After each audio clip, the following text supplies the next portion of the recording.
అందరికీ నమస్కారం. గొడ్డలి పార్టీ ప్రభుత్వ హయాంలో చేసినటువంటి అనేక భారీ కుంభకోణాల్లో ప్రధానమైనటువంటిది లిక్కర్ కుంభకోణం. ఇప్పటికే దానికి సంబంధించి అనేక విస్తుపోయేటటువంటి వాస్తవాలు బయటకు వస్తూ ఉన్నాయి. అది రాజ్ కసిరెడ్డి మొదలుకొని మరి గొడ్డలి పార్టీ అధ్యక్షుడు జగన్ రెడ్డి చుట్టూ ఉండేటటువంటి అనేక మంది వ్యక్తుల యొక్క పాత్ర, అది కృష్ణమోహన్ రెడ్డి కానివ్వండి, ధనుంజయ రెడ్డి కానివ్వండి, గోవిందప్ప బాలాజీ కానివ్వండి, గొడ్డలి పార్టీ అధ్యక్షుడు ఇన్నర్ సర్కిల్ మొత్తం యొక్క పాత్ర అంతా కూడా చాలా స్పష్టంగా ఇవాళ ఆధారాలతో సహా మన ముందుకు వస్తూ ఉంది.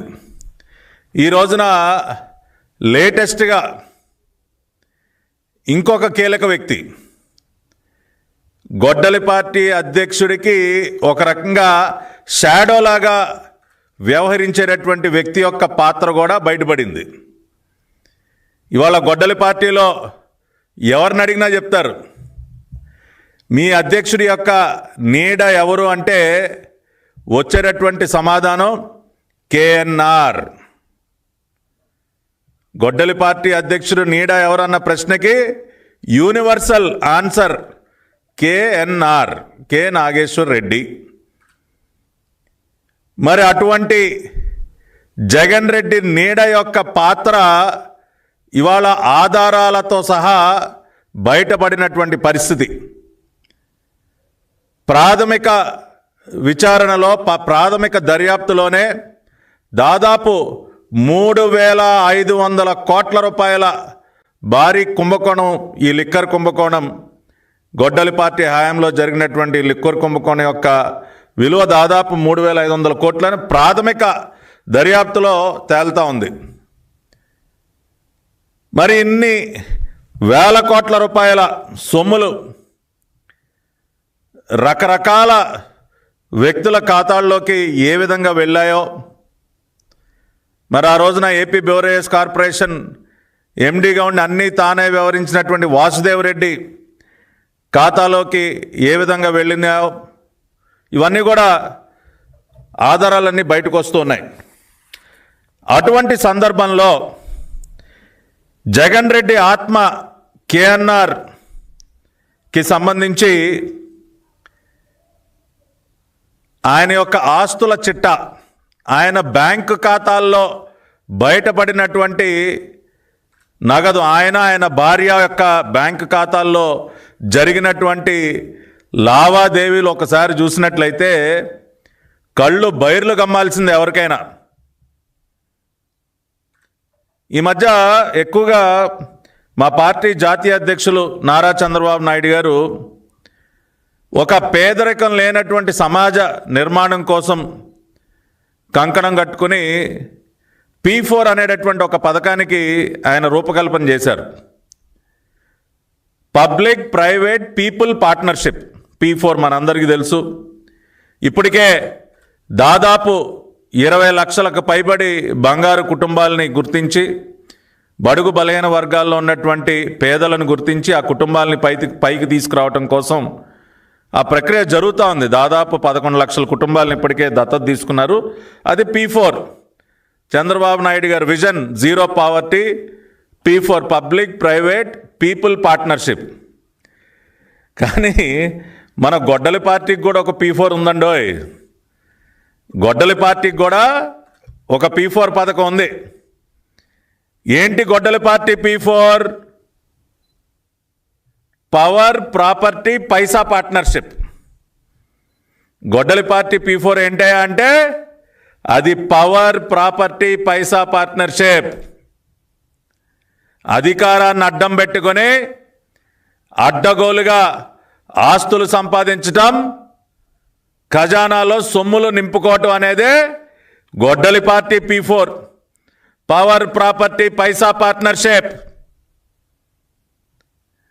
మరి ఈ పవర్ ప్రాపర్టీ పైసా పార్ట్నర్షిప్ పథకం ద్వారా ఇవాళ అనేక మంది అనేక రకాలుగా లబ్ధి పొందారు. ఇవాళ కేఎన్ఆర్ గారి భాగవతం ఒకసారి చూసినట్లయితే కేఎన్ఆర్ గారి శ్రీమతి గారి బ్యాంక్ ఖాతా ఒకసారి పరిశీలిస్తే 2019 నుండి 24 మధ్య ఎంతండి, ఎంత విలువైనటువంటి లావాదేవీలు? 20 కోట్ల రూపాయలు. 20 కోట్ల రూపాయలు ఒక సాధారణ పిఏ, గతంలో ఒక జర్నలిస్ట్గా పనిచేసినటువంటి ఒక పిఏ అర్ధాంగి బ్యాంకు ఖాతాలోకి దాదాపు 20 కోట్ల రూపాయల సొమ్ములు వచ్చి చేరాయండి. ఒకటి కాదు, రెండు కాదు, 20 కోట్లు. అంతేకాకుండా ఆయన 19-24 మధ్య ఆయన సమకూర్చుకున్నటువంటి ఆస్తుల చిట్టా తిరుపతి, దర్శి, జగ్గైపేట, భోగాపురం తదితర ప్రాంతాల్లో ఎకరాలకు ఎకరాల భూములు. ఒక్క జగ్గైపేట దగ్గర దాదాపు 40 ఎకరాలకు పైబడి భూమి, తిరుపతి దగ్గర ఒక 10 ఎకరాలు. ఈ విధంగా తిరుపతి, దర్శి, జగ్గైపేట, భోగాపురం దగ్గర ఎకరాలకు ఎకరాలు. ఇవి కాకుండా ఫ్లాట్లు, ఇళ్ళు బెంగళూరు, హైదరాబాదు, విజయవాడ, కడప, తిరుపతి ఈ ప్రదేశాలన్నిట్లో హై క్లాస్ అపార్ట్మెంట్లు, ఇళ్ళు, విల్లాలు. ఇంతేకాకుండా బంగారం ఎంత? 2 కిలోలు. 2 కిలోలండి, ఏదో గ్రాములు కాదు, కిలోలే. 2 కిలోలు బంగారం. అంటే ఈయన గారి ఆస్తులు 3 రాష్ట్రాల్లో విస్తరించాయండి. ఆంధ్ర, తెలంగాణ, కర్ణాటకల్లో ఈయన ఒక సామ్రాజ్యాన్ని, ఒక పిఏ, ఒక జర్నలిస్ట్గా పనిచేసి ఇవాళ గొడ్డలి పార్టీ అధ్యక్షుడి దగ్గర పిఏగా పనిచేస్తున్నటువంటి వ్యక్తి ఖాతాల్లోకి 20 కోట్ల రూపాయల సొమ్ములు, విలువైనటువంటి అపార్ట్మెంట్లు, విల్లాలు, ఎకరాలకు ఎకరాల భూములు, 2 కిలోల బంగారం, ఇవన్నీ కూడా బయటపడ్డాయి.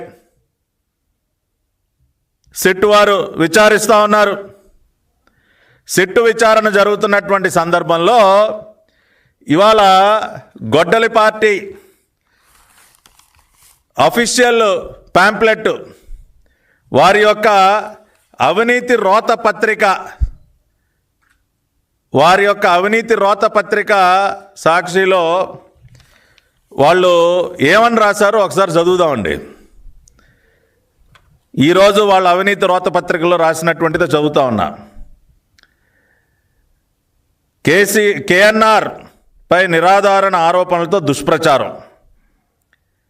వైఎస్ఆర్సీపీపై దుష్ప్రచారం కోసం ఆ party political assistant PA K Nageswara Reddy కేఎన్ఆర్ని ప్రభుత్వం వేధిస్తోంది. కేఎన్ఆర్కు భారీగా ఆస్తులున్నట్లు, అవన్నీ గత 5 ఏళ్లలోనే సంపాదించినట్లు సిట్ చేస్తున్న దుష్ప్రచారం విడ్డూరంగా ఉంది. వాస్తవానికి ఆయన ఒక సీనియర్ జర్నలిస్ట్. 2003లోనే వార్త దినపత్రికలో ఎడిషన్ ఇన్ఛార్జిగా పనిచేశారు. ఆ సమయంలోనే చిన్న చిన్న వ్యాపారాలు చేసుకునేవారు. వైఎస్ఆర్ కాంగ్రెస్ పార్టీ వచ్చాక ఆ పార్టీకి పనిచేస్తున్నారు. తన వ్యాపారాలు చూసుకుంటూనే పార్టీలో పొలిటికల్ అపాయింట్మెంట్ అన్నీ చూస్తున్నారు. తన వ్యాపారాల ద్వారా ఆయన చట్టబద్ధంగానే ఆస్తులు కొనుగోలు చేశారు. ఇది వాళ్ళ అవినీతి రోత పత్రికలో రాసినటువంటి రాతలు. ఎక్కడా కూడా కేఎన్ఆర్ ఖాతాలోకి, కేఎన్ఆర్ భార్య ఖాతాల్లోకి 20 కోట్లు సొమ్ములు రాలేదని కానీ, కేఎన్ఆర్కి తిరుపతిలో కానీ, దర్శిలో కానీ, జగ్గైపేటలో కానీ, భోగాపురంలో కానీ భూములు లేవు, అదంతా అబద్ధం అని కానీ, బెంగళూరు, హైదరాబాదు, విజయవాడ, కడప, తిరుపతిలో విలువైనటువంటి ఫ్లాట్లు, విల్లాలు లేవని కానీ ఎక్కడ ఒక్క లైన్ కూడా రాయలేదండి. అంటే వీళ్ళు చెప్తున్నది ఏంటి? కేఎన్ఆర్ గారంట 2003 నుంచే జర్నలిస్ట్ అంట, జర్నలిస్ట్గా ఉంటూనే చిన్న చిన్న వ్యాపారాలు చేసుకున్నారంట, వాటి ద్వారా ఇవన్నీ సంపాదించేశారంట. ఇది నేను చెప్తున్న మాట కాదండి, వాళ్ళ పకోడీ పేపర్ చెప్తున్నటువంటి మాట. అంటే ఒక 10-15 వేల రూపాయలు జీతానికి పనిచేసినటువంటి ఒక జర్నలిస్టు ఇన్ని కోట్ల రూపాయల క్యాషు, ఇన్ని ఆస్తులు, ఇన్ని విల్లాలు, అపార్ట్మెంట్లు పోగేయటం సాధ్యమవుతుందండి? అంటే ప్రజలు అంత అమాయకులు అనుకుంటా ఉన్నారా? ఒక పక్కన ఇవాళ గొడ్డలి పార్టీ ఒప్పుకుంది, ఎస్ కేఎన్ఆర్ ఆయన భార్య ఖాతాల్లోకి 20 కోట్లు వచ్చిన మాట వాస్తవం, కేఎన్ఆర్కి విలువైనటువంటి ఆస్తులు ఉన్నమాట వాస్తవం, కేఎన్ఆర్కి ఖరీదైనటువంటి అపార్ట్మెంట్లో విల్లాలు ఉన్నటువంటి మాట వాస్తవం. కానీ అవన్నీ ఒక జర్నలిస్ట్గా చిన్న చిన్న వ్యాపారాలు చేసుకుని సంపాదించేశాడంటే నాయన. ఇవాళ లెక్కన రాష్ట్రంలో నాకు తెలుసు వ్యక్తిగతంగా 25 సంవత్సరాలు, 30 సంవత్సరాలు, 40 సంవత్సరాలుగా మీడియా రంగంలో జర్నలిస్టులుగా పనిచేస్తున్నటువంటి అనేక మంది ఇప్పటికీ సొంత ఇల్లు లేకుండా అద్దెళ్లలో నివసిస్తున్నటువంటి సీనియర్ జర్నలిస్టులు కొన్ని వందల వేల మంది ఉన్నారు సార్. కానీ మీ కేఎన్ఆర్ గారు మాత్రం ఒక జర్నలిస్ట్గా చిన్న చిన్న వ్యాపారాలు చేసుకుని 20 కోట్ల రూపాయలు క్యాష్ ఆయన అకౌంట్లోకి వచ్చేసింది. విల్లాలు, ఎకరాలు భూములు, కిలోలు బంగారం సంపాదించేశారు. బాబా, కొంచెం ఆ కేఎన్ఆర్ గారిని వచ్చి రాష్ట్రంలో ఉన్నటువంటి జర్నలిస్టులందరినీ పిలిచి ట్రైనింగ్ ఇమ్మనండి సార్. ఒక జర్నలిస్ట్గా ఇన్ని కోట్లు ఎలా సంపాదించాలో, ఇన్న విల్లాలు, ఇన్ని అపార్ట్మెంట్లు, ఇన్ని 100 ఎకరాల భూములు, ఏ రకంగా చిన్న చిన్న జర్నలిస్టుగా ఉంటూనే చిన్న చిన్న వ్యాపారాలు చేసి కోట్ల రూపాయల ఆస్తులు, కిలోల కొద్ది బంగారం, కోట్ల రూపాయల క్యాష్ ఏ విధంగా సంపాదించాలి, కొద్దిగా ఆ ప్రెస్ క్లబ్ దగ్గరికి వచ్చి కొంచెం కోచింగ్ ఇమ్మనండి సార్. కొద్దిగా సిగ్గుండాలి, సమర్థించుకోవడానికి కొద్దిగా సిగ్గుండాలి ఈ గొడ్డలి పార్టీకి. చేసిన తప్పు బండారం మొత్తం బయటపడేసరికి నిస్సిగ్గుగా ఈ దిక్కుమాలిన అవినీతి పత్రికలో జర్నలిస్టుగా చిన్న చిన్న వ్యాపారాలు చేసుకుని ఏ వ్యాపారాలు చేశాడా? నీ తాడేపల్లి ప్యాలెస్ బయట పునుగులు బండి పెట్టేవాడా? సాయంత్రం బజ్జీలు పకోడీలు అమ్మేవాడా? నీ తాడేపల్లి ప్యాలెస్ గేట్ బయట ఒక బండి పెట్టుకుని పునుగులు, బజ్జీలు, పకోడీలు అమ్మి 20 కోట్ల క్యాష్ సంపాదించాడా? ఎకరాల భూమి కొనేశాడా? ఏ వ్యాపారాలు చేశాడా? ఏంటా చిన్న చిన్న వ్యాపారాలు? నేను చెప్పనా ఆయన గారు చేసినటువంటి వ్యాపారం ఏంటో? మళ్ళీ ఇవన్నీ కూడా 2019-24 మధ్య వచ్చేస్తాయి అకస్మాత్తుగా. ఇవాళ కేఎన్ఆర్, మీరు గొడ్డలి పార్టీ అధ్యక్షుడు జగన్ రెడ్డి చేసినటువంటి ప్రతి ఒక్క అవినీతిలో భాగస్వామి, గొడ్డలి పార్టీ చేసినటువంటి ప్రతి ఒక్క పాపంలో ఈ కేఎన్ఆర్ యొక్క పాత్ర స్పష్టంగా ఉంది. అది చీప్ లిక్కర్ కానీ, లేదంటే గంజాయా, భూ స్కాములు, భూ కబ్జాలు, తాడేపల్లి ప్యాలెస్ కేంద్రంగా జరిగినటువంటి ప్రతి ఒక్క పాపంలో ఇవాళ జగన్ రెడ్డి ఆత్మ అయినటువంటి కేఎన్ఆర్ పాత్ర ఉంది కాబట్టే ఇవాళ ఇవన్నీ సాధ్యమయ్యాయండి. లిక్కర్ స్కామ్కి సంబంధించినటువంటి పాపపు సొమ్ము ఇవాళ కేఎన్ఆర్ శ్రీమతి యొక్క బ్యాంక్ అకౌంట్లోకి వచ్చి చేరింది. స్పష్టమైనటువంటి ఆధారాలు ఇవాళ మనీ ట్రయల్ మొత్తం కూడా ఇవాళ సిట్ అధికారులు బయటకు తీస్తూ ఉన్నారు. నిన్నటి నుంచి కిక్కురుమనట్లా, ఒక్కడు కూడా కిక్కురుమనట్లా. ఎందుకు మాట్లాడలేకపోతా ఉన్నారు? ఎందుకు అంటే మీ యొక్క పాపాలు, మీ జగన్ రెడ్డి ఆత్మ చేసినటువంటి పాపాల ఆధారాలతో సహా బయటపడ్డాయి కాబట్టి ఇవాళ ఎవడు కూడా కిక్కురుమనట్లా. రెండోది, కార్ల షోరూమ్ అంటండి, ఏకంగా కార్ల షోరూమ్ మనోడికి. ఎవరు నాకు తెలిసి చాలామంది జర్నలిస్టులు ఒక కారు కొనుక్కోవాలంటే ఏదో 10% 15% కష్టపడి డౌన్ పేమెంట్ కట్టుకుని ఏ బ్యాంక్కో వెళ్ళి కష్టపడి ఒక లోన్ తెచ్చుకుని నెల నెల ఈఎంఐలు కట్టుకుంటూ ఏదో ఒక కారు కొనుక్కుంటారు కష్టపడి పాపం. మనోడు ఏకంగా కార్ షోరూమ్ పెట్టేశాడండి.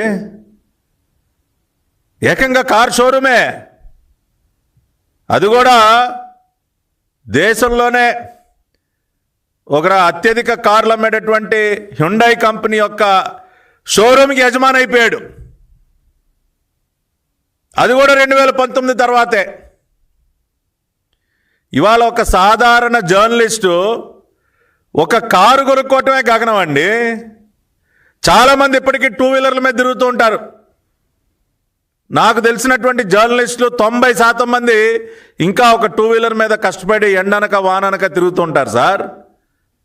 అటువంటిది తమరి దగ్గర పనిచేసేటటువంటి ఒక గొప్ప జర్నలిస్ట్ గారు కారు షోరూము, కోట్ల రూపాయల టర్న్ ఓవర్ చేసేటటువంటి ఒక కార్ షోరూమ్కి యజమాని అయిపోయాడండి. అందుకనే కొంచెం ట్రైనింగ్ ఇమ్మనండి సార్. ప్రెస్ క్లబ్కి వచ్చి లేదా జర్నలిస్ట్ యూనియన్ సభ్యులందరిని పిలిచి ట్రైనింగ్ ఇమ్మనండి. ఒక సాధారణ జర్నలిస్టు కార్ షోరూమ్ యజమాని అవ్వటం ఎలా అన్నది కొద్దిగా శిక్షణ ఇమ్మని చెప్పండి సార్. ఇటువంటి అనేక వింతలు ఇవాళ ఒక సామాన్యమైనటువంటి ఒక వ్యక్తి 10-15 వేల జీతానికి పనిచేసేటటువంటి ఒక వ్యక్తి జగన్ రెడ్డి ముఖ్యమంత్రి అయ్యాక చెప్పే కదా, గొడ్డల పార్టీ P4 పవర్ ప్రాపర్టీ పైసా పార్ట్నర్షిప్, అద్భుతంగా గొడ్డల పార్టీ P4ని వాడాడు. ఎంత బాస్కి ఎంత, ఈ నా పర్సంటేజ్ ఇది పక్కనే. పిఏ అంటే పొలిటికల్ అసిస్టెంటో పర్సనల్ అసిస్టెంటో కాదండి, పర్సంటేజ్ అసిస్టెంటు. ఇవాళ KNR ఆ తాడేపల్లి కొంపలో ఒక పర్సంటేజ్ అసిస్టెంట్ అనమాట. ఇవాళ పెద్ద బాస్ గొడ్డల పార్టీ అధ్యక్షుడికి ఛాంబర్కి తలుపు తీసేది ఈ KNRే కదా. లోపలికి ఎవడన్నా వెళ్ళాలంటే ముందు బయట ఉండేటటువంటి పూజారి గారిని ప్రసన్నం చేసుకోవాలి కదా. ఈ ఆత్మని ప్రసన్నం చేసుకుంది, లోపలికి ఎవరికి ఇంటర్వ్యూ లేదు. అందుకని మనోడు బయట నుంచి పర్సంటేజ్ నాది నాకి లోపలికి వెళ్ళి నీ లెక్క నువ్వు చూసుకో అని చెప్పి ఈ పర్సంటేజ్ అసిస్టెంట్ బయట లిక్కర్ కుంభకోణానికి సంబంధించి కూడా ఇవాళ లిక్కర్ సిండికేట్ దగ్గర నుంచి భారీగా ధనుంజయ రెడ్డేనా కృష్ణమోహన్ రెడ్డేనా, నేను లేనా ఇక్కడ, తాడేపల్లి కొంపలో నేనే, తాడేపల్లి ప్యాలెస్లో నేనే అని చెప్పి మనవాడు కూడా బాగా లాగాడు. లాగి వాళ్ళు అడ్డంగా దొరికిపోయాడు. కాబట్టి ఇవాళ తవ్విన కొద్దీ దేశాన్నే కుదిపివేస్తున్నటువంటి ఈ భారీ లిక్కర్ కుంభకోణాన్ని తవ్విన కొద్దీ అన్ని వేళ్ళు కూడా తాడేపల్లి ప్యాలెస్ వైపే చూపిస్తూ ఉన్నాయి. ఇది కేవలం పిఏ దగ్గర ఆగే వ్యవహారం కాదు, అది కూడా చెప్తా ఉన్నా. గొడ్డలి పార్టీలో రోజు మొరిగేటటువంటి ప్రతి ఒక్కరికి చెప్తా ఉన్నా, ఇది కేవలం పిఏతో ఆగే వ్యవహారం కాదు. ఖచ్చితంగా పిఏని దాటి ముందుకు వెళుతుంది అతి త్వరలో. ఇంకా మొత్తం మీలాగా అడ్డగోలు కేసులు పెట్టి ఏది పడితే అది చేసే టైప్ కాదు కదా. మొత్తం చక్కగా ఒక పద్ధతి ప్రకారం స్టెప్ బై స్టెప్ అన్నీ వెళ్తాయి. ఇవాళ ఒక రకంగా గొడ్డలి పార్టీ అధికారిక పత్రికలో చేసిన పాపాన్ని ఒప్పుకున్నారు. ఎస్, KNR పేరిట 100 కోట్ల రూపాయల ఆస్తులున్న మాట వాస్తవం. కేఎన్ఆర్ ఖాతాలోకి 20 కోట్లు సొమ్ములు వచ్చిన మాట వాస్తవం అని ఒక రకంగా ఒప్పుకొని అవన్నీ కూడా ఆయన ఒక జర్నలిస్ట్గా ఉంటూ చిన్న చిన్న వ్యాపారాలు చేసుకుని సంపాదించాడని చెప్పి మళ్ళీ ఒక buildup,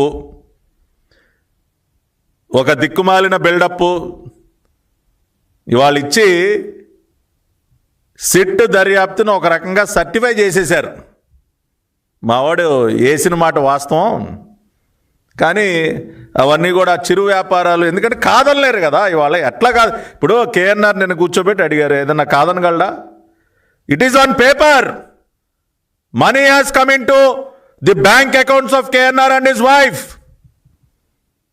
there is an established money trail today. How can you deny this Jagan Reddy? Each and every property is there on every document. ఇంకా ఎట్లా కాదని చెప్పలేరు కదా. కాబట్టి లిక్కర్ స్కాము క్లైమాక్స్కి ఆల్మోస్ట్ చేరుకుంటా ఉంది. చేసిన పాపానికి శిక్ష అనుభవించక తప్పదు. కాబట్టి కేఎన్ఆర్ బాసుకు కూడా చెప్తా ఉన్నా, గొడ్డల పార్టీ అధ్యక్షుడికి సిద్ధంగా ఉండు మిస్టర్ జగన్ రెడ్డి.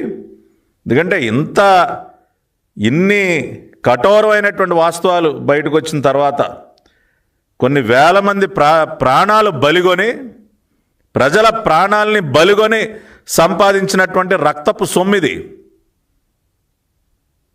నీ పిఏ ఖాతాలోకి వచ్చినటువంటి 20 కోట్లు ప్రజల రక్తంతో తడిసినటువంటి సొమ్మయ్య. అది ఎంతమందిని బలి తీసుకునే ఇవాళ నీ పిఏ ఖాతాలోకి బలి తీసుకుంటే నీ పిఏ ఖాతాలోకి 20 కోట్లు వచ్చాయా?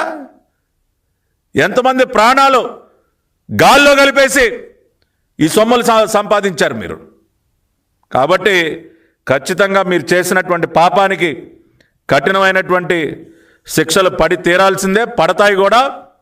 ఆ రకంగా ప్రజలు కోరుకుంటా ఉన్నారు ఈ పాపాత్మలను మొదలుబాకండి అని చెప్పి. కాబట్టి ఆ విధమైనటువంటి చర్యలు కూడా అతి త్వరలోనే చూస్తారని చెప్పి తెలియజేస్తూ, గొడ్డల పార్టీ అధ్యక్షుడికి గొడ్డల పార్టీ నాయకులకి కూడా ఒకటే చెప్తా ఉన్నాం. ఆధారాలతో సహా ఈ రోజున మేము వేసేటటువంటి ప్రశ్నలకి ఇవాళ మీ దగ్గర జవాబు లేనటువంటి పరిస్థితిలో ఇంకా కూడా ఊరికనే మొరుగుతూ ఉన్నారు. కాబట్టి ఆ మొరగటం మానేసి చేసినటువంటి పాపాలని ఒప్పుకోమని చెప్పి కోరుతూ మీ అందరి దగ్గర సెలవు తీసుకుంటున్నాను. నమస్కారం.